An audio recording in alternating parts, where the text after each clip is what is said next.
Oke, kita mulai pertemuan kita pagi ini. Assalamualaikum warahmatullahi wabarakatuh. Waalaikumsalam Waalaikumsalam warahmatullahi warahmatullahi wabarakatuh. wabarakatuh. Oke, topik kita pagi ini adalah sistem peredaran darah pada manusia. Oke. Oke, kompetensi dasar yang ingin dicapai adalah menganalisis sistem peredaran darah pada manusia dan memahami gangguan pada sistem peredaran darah serta upaya menjaga kesehatan sistem peredaran darah, menyajikan hasil percobaan pengaruh aktivitas, jenis, intensitas atau durasi dengan frekuensi denyut jantung. Ini cukup mudah, eksperimennya tidak perlu alat bahan, jadi hanya menghitung denyut nadi saja, ya.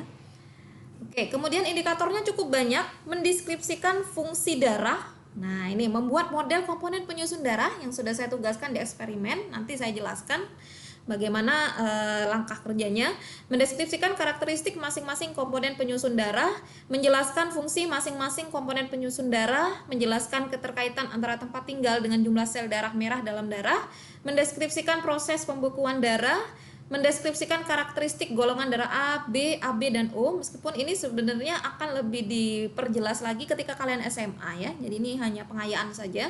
Mendeskripsikan karakteristik jantung dan pembuluh darah. Oke, nah kita masuk ke sistem peredaran darah. Nah ya, sebelumnya kalian pastinya sudah sempat baca-baca ya. Saya sambil mengajukan sesi tanya jawab. Oke, di mana peredaran darah ini memiliki berbagai organ, yaitu darah, jantung, dan pembuluh darah. Nah, darah sendiri ini terbagi menjadi dua, yaitu yang pertama sel darah, ya, dan yang kedua adalah plasma. Oke, nah, sel darah ini terbagi menjadi tiga, yaitu sel darah merah atau eritrosit, sel darah putih atau leukosit, dan keping darah atau trombosit. Oke, pertanyaan pertama yang bisa jawab langsung dinyalakan mikrofonnya ya. Apakah fungsi dari sel darah merah atau eritrosit? Dwi Maharani, Bu. Ya, Dwi Maharani. Oke, silakan dijawab. Mengikat oksigen lalu diedarkan ke seluruh tubuh. Ya, oke, betul sekali ya. Jadi fungsi daripada sel darah merah atau eritrosit itu adalah mengikat oksigen ya. Sebenarnya bukan hanya oksigen ya, tapi juga bisa CO2 ya nanti untuk akhirnya. Dan diedarkan ke seluruh tubuh. Oke, pertanyaan yang kedua. Apakah fungsi dari sel darah putih atau leukosit? Dwi Maharani. Saya Bu, Oke, Bima Listio silakan. sel darah putih berfungsi untuk membantu tubuh melawan berbagai penyakit infeksi sebagaimana dari sistem kekebalan tubuh. Oke, saya garis bawahi ya. Jadi sel darah putih ini juga memiliki fungsi yang lain, yaitu sebagai sistem kekebalan tubuh atau sistem pertahanan tubuh ya.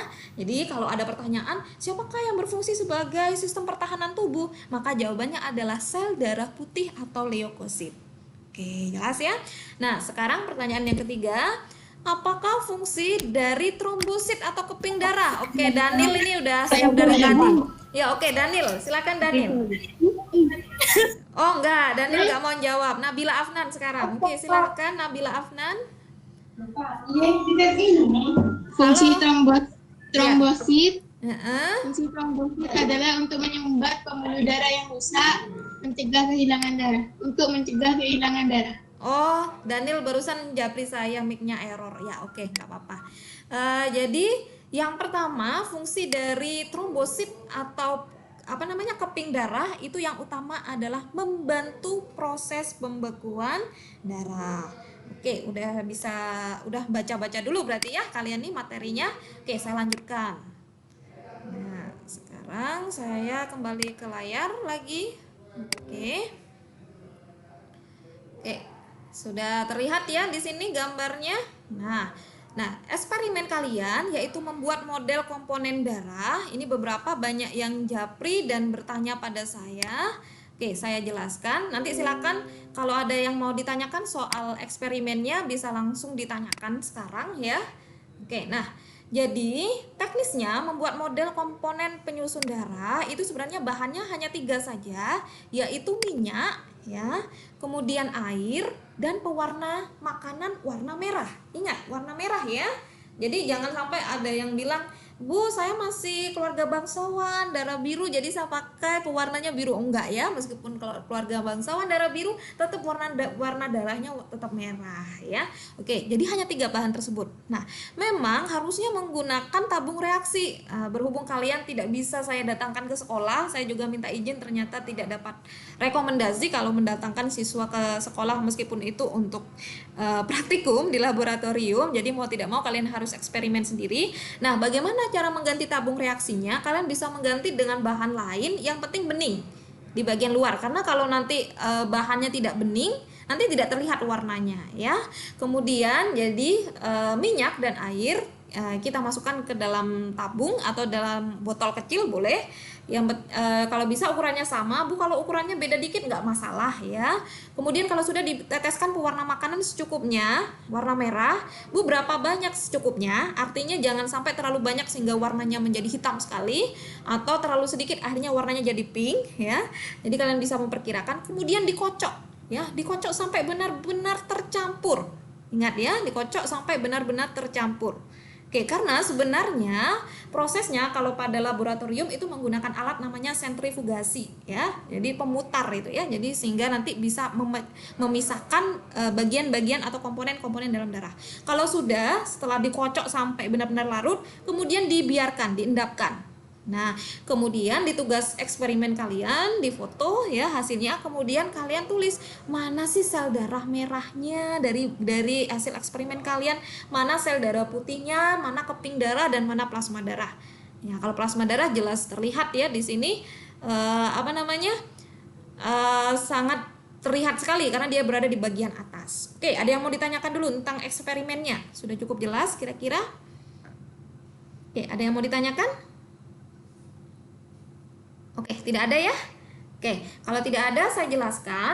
Nah, jadi ini alat sentrifugasi. Jadi kalian kalau ngambil darah ya di laboratorium ya, jadi nanti diletakkan seperti ini, kemudian dimasukkan ke alat pemusing ya, yang namanya sentrifugasi di sini. Nah, nanti dia bagian-bagiannya akan terpisah. Nah, jadi darah kalian itu terdiri dari 55% itu adalah plasma dan 45% adalah sel darah.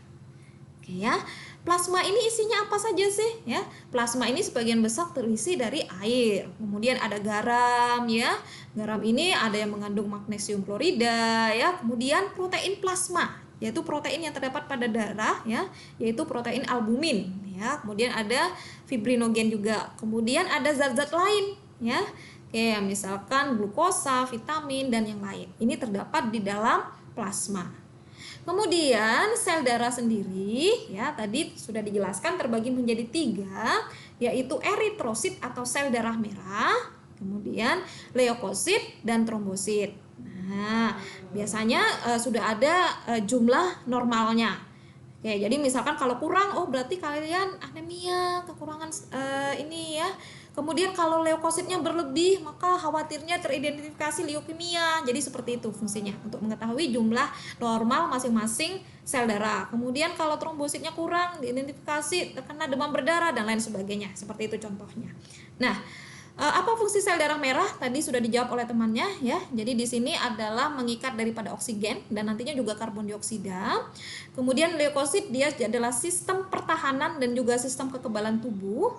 Nah, oke, leukosit sendiri coba perhatikan ya. Ini terbagi menjadi 2, yaitu granulosit dan agranulosit. Granulosit berarti dia memiliki granula. Granula itu adalah butiran kecil dan lembut yang terdapat di dalam sel. Nah, jadi kalau kalian lihat ini adalah granulosit. Contohnya apa? Contohnya adalah basofil, eosinofil, dan neutrofil. Nah, setiap bagian-bagian ini punya fungsi sendiri-sendiri. Nah, oke. Kemudian yang agranulosit, ya, berarti dia tidak memiliki granula. Ini terbagi menjadi 2, yaitu monosit dan limfosit. Oke. Kemudian trombosit ya atau keping darah ini membantu dalam proses pembekuan darah. Oke. Nah, oke. Bentar. Oke. Nah. Oke. Sampai di sini silakan kalau mau ada pertanyaan dulu sebelum saya lanjutkan. Oke, cukup jelas ya. Nah, jadi perbedaan masing-masing. Perbedaan masing-masing antara eritrosit, leukosit, dan trombosit. Jadi yang pertama kita bisa lihat daripada inti selnya ya.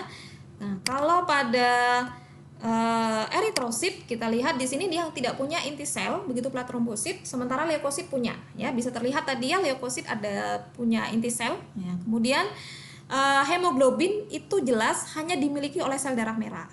Oke. Kemudian jumlahnya, nah ternyata paling banyak jumlahnya itu adalah eritrosit atau sel darah merah. Kemudian baru nanti trombosit dan yang terakhir ada leukosit. Nah, bentuknya kalian bisa tahu ya kalau yang eritrosit itu seperti cakram bikonkav ya. Oke, tapi kalau leukosit bervariasi bahkan berubah-ubah ya. Contohnya nanti setelah ini ya. Kemudian kalau yang trombosit ini sebenarnya bentuknya tidak beraturan. Nah, ya. Kemudian di sini ada mereka punya lifetime juga waktu hidup ya. Di antaranya yang eritrosit adalah 120 hari ya. Kemudian yang paling sedikit ini adalah trombosit yang hanya memiliki masa hidup 8 hari. Oke, saya perbesar di sini. Oke, kita lihat di sini bentuknya. Oke, kita lihat ya eritrosit. Nah, jadi emang bentuknya mirip donat, cuma kalau donat bagian tengahnya ini berlubang, ini tidak ya. Jadi kita sebut bentuknya memang sangat mudah dikenali sekali sel darah merah ya, berbentuk cakram bikonkav. Nah, kemudian kita lihat yang leukosit tadi, sel darah putihnya. Nah, yang bagian kiri yang di sini ini adalah yang bergranula. Tadi kalian lihat ya banyak sekali butiran kecilnya ya. Oke, jadi di sini adalah butiran kecil dan halus yang terletak di dalam sel ya. Oke, ini adalah jenis granulosit. Kemudian yang agranulosit, nah bisa dilihat ya bentuknya sangat jauh berbeda dengan yang granulosit. Yang agranulosit atau tidak memiliki granula ini terbagi menjadi dua, yaitu monosit dan limfosit. Nah, limfosit sendiri ini terbagi menjadi dua, yaitu limfosit T dan limfosit B. Jadi kalau kalian suka nonton film peperangan ya, jadi ada pasukan. Nah, ini adalah pasukan tubuh kita, pasukan pertahanan kita yang melindungi tubuh kita. Nah, yang namanya pasukan itu kan punya jenderal ya pastinya, ya punya pemimpin. Nah, pemimpinnya yang mana? Pemimpinnya yang ini, ya limfosit T, ya dalam bahasa Inggris T helper cell, ya dalam bahasa Inggrisnya. Jadi sel T penolong ya, dan kalau di bahasa Indonesia kan cuma nggak enak ya. Ya pokoknya T helper cell lah dalam bahasa Inggris ya. Jadi ini adalah jenderalnya. Nah, nanti kalian akan mempelajari di bagian sistem reproduksi terutama penyakit AIDS. Jadi penyakit AIDS ini nanti dia punya kelebihan, dia menyerang jenderal langsung. Jadi kalau kalian melihat film perang ya, perang itu baru berakhir ya. Perang itu baru berakhir kalau pemimpinnya itu sudah nggak ada. Jadi meskipun pasukannya masih banyak, tapi kalau pemimpinnya udah nggak ada, udah terbunuh duluan, otomatis sudah bendera putih langsung berkibar, menyerah, ya. Karena siapa lagi yang main pasukan kalau jenderalnya udah nggak ada. Nah seperti itu. Nah jadi yang memberi perintah itu adalah sel T. Jadi ketika ada kuman, virus, bakteri yang masuk ke dalam tubuh kalian, maka otomatis sudah teridentifikasi sebagai zat asing. Maka si sel T ini akan memberikan perintah pada pasukan-pasukannya, bahasa ininya ya, supaya mereka menyerang daripada virus, kuman atau bakteri yang masuk. Nah, mungkin sebagai akibatnya pada tubuh kalian akan merasa sedikit demam. Nah, jadi demam itu sebenarnya adalah salah satu cara tubuh kita mengalami dalam proses mempertahankan diri kalian.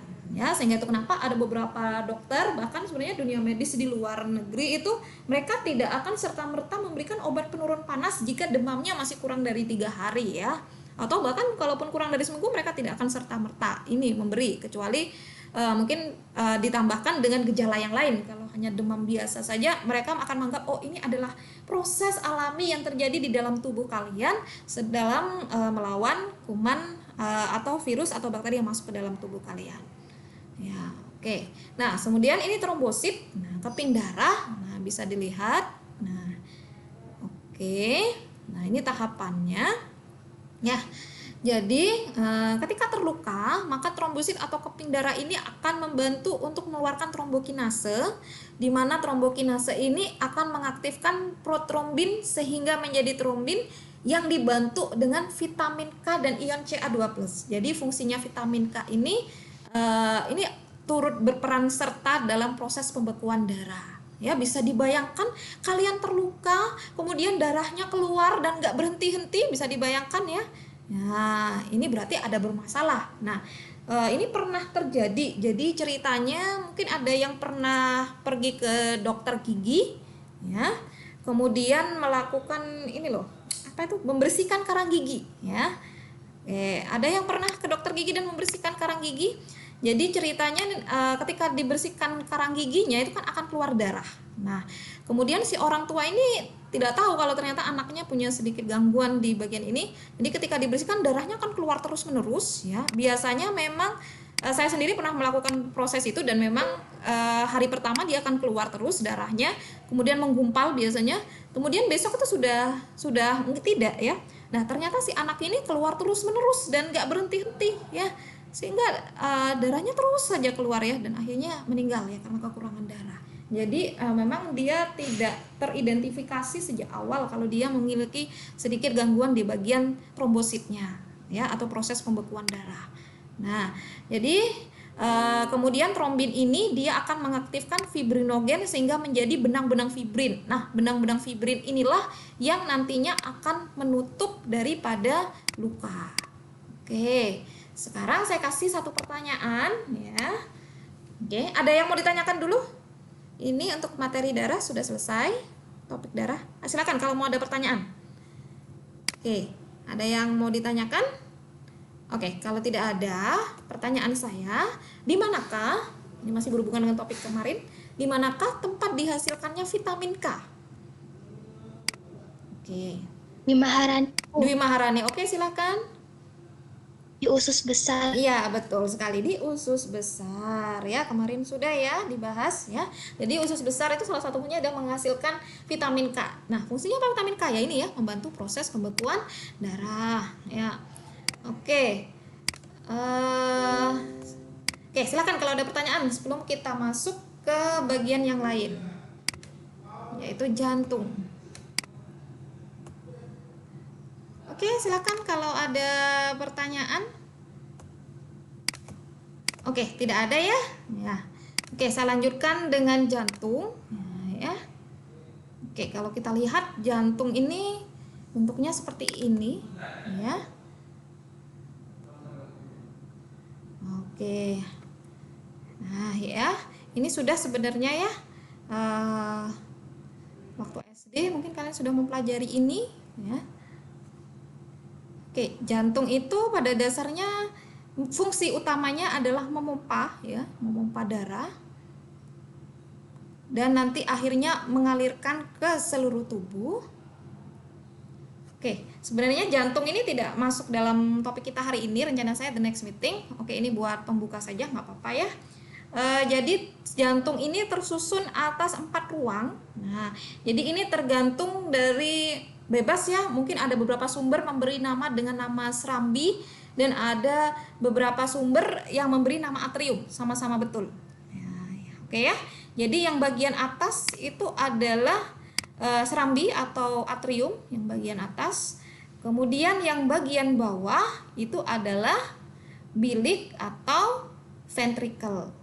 Oke, saya ulang lagi, yang bagian atas itu adalah serambi atau atrium ya, saya biasanya menyingkat AS, atrium atau serambi ya. Yang bagian bawah itu adalah bilik atau ventricle. Oke, nah kemudian ini tadi sudah ya. Nah, ini bagian-bagiannya. Nah, yang di sebelah sini, jadi kalau kita memberi nama mana kanan mana kiri, jadi posisikan badan kalian itu posisinya terbalik ya, menghadapnya. Jadi menghadap ke sini ya. Jadi yang sebelah sini ini adalah bagian kanan, yang bagian sini merah ini adalah bagian yang kiri. Nah, ya. Oke, jadi yang ini yang atas ini adalah serambi kanan, kemudian yang di sini adalah bilik kanan. Kemudian yang di sini adalah serambi kiri, Kemudian yang bagian bawah adalah bilik kiri. Biasanya memang yang sering dipakai serambi, tetapi ada beberapa sumber yang menggunakan pakai atrium ataupun ventricle. Oke. Kemudian di sini ini ada namanya katupnya, ya. Di sini juga ada katup, ya. Katup bicuspidalis dan katup tricuspidalis. Jadi fungsinya kalau sudah darah mengalir di sini dia tidak akan kembali lagi ke atas, ya. Jadi ini fungsi daripada katup-katupnya.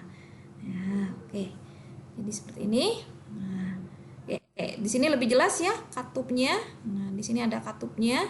Nah, bisa terlihat yang di sini ada 3 ini dari tricuspidalis. Kemudian di sini adalah katup bicuspidalis. Oke. Oh, kita sudah sampai ke nadi. Oke, mungkin ini saya sebagai pembuka dulu karena rencananya topik ini saya berikan pada pertemuan selanjutnya karena saya ingin kalian mengenal darah dulu karena berhubungan dengan tugas kalian yaitu pada komponen penyusun darah. Oke, silakan kalau ada pertanyaan. Ini materinya lebih cepat di hari ini. Oke, silakan. Ada yang mau ditanyakan? Dianggap sudah jelas untuk hari ini. Oke, untuk tugas praktikumnya sudah ada yang selesai? Oke. Saya selesai, Bu. Oke, sudah selesai. Jangan lupa diupload ya. Kira-kira waktunya sampai hari Minggu terlalu lama tidak? Cukup ya? Terlalu lama, terlalu cepat tidak? Terlalu lama. Terlalu cepat tidak? Soalnya minggu depan ada pekan lomba. Oke, ini belum pernah saya lakukan di kelas ini. Bisa minta tolong videonya dinyalakan biar tahu wajahnya. Terakhir meeting. Oke, videonya bisa dinyalakan. Daniel, Nabila, Imelda, Dia. Oke, Afifah sudah dinyalakan videonya. Oke, silakan dinyalakan sebelum saya akhiri meeting kita pagi ini. Oke, Daniel sudah, Bima Listio sudah. Ya, Bima Listio saya tahu. Oke, Afifah.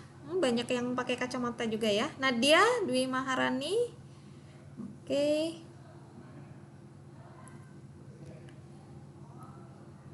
Oke, silakan dinyalakan dulu videonya. Dianur, Nabila, Afnan.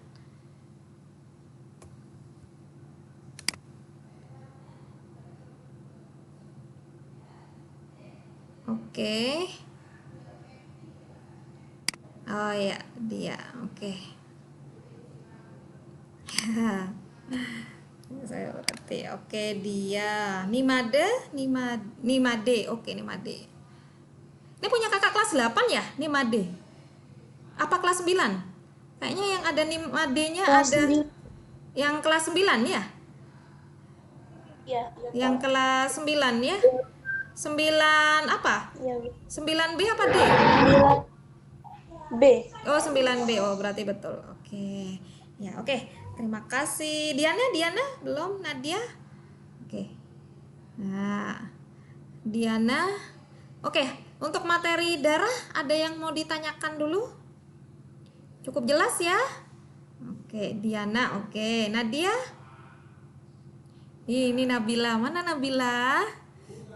Iya. Sama siapa? Sama Umi, Nak, di rumah. Ya, di kamar nih kayaknya. Oke, ya udah. Demikian pertemuan kita hari ini. Bu Airin mohon maaf jika ada salah kalimat ataupun salah kata. Saya akhiri. Wabillahi taufik wal hidayah. Wassalamualaikum warahmatullahi wabarakatuh. Waalaikumsalam.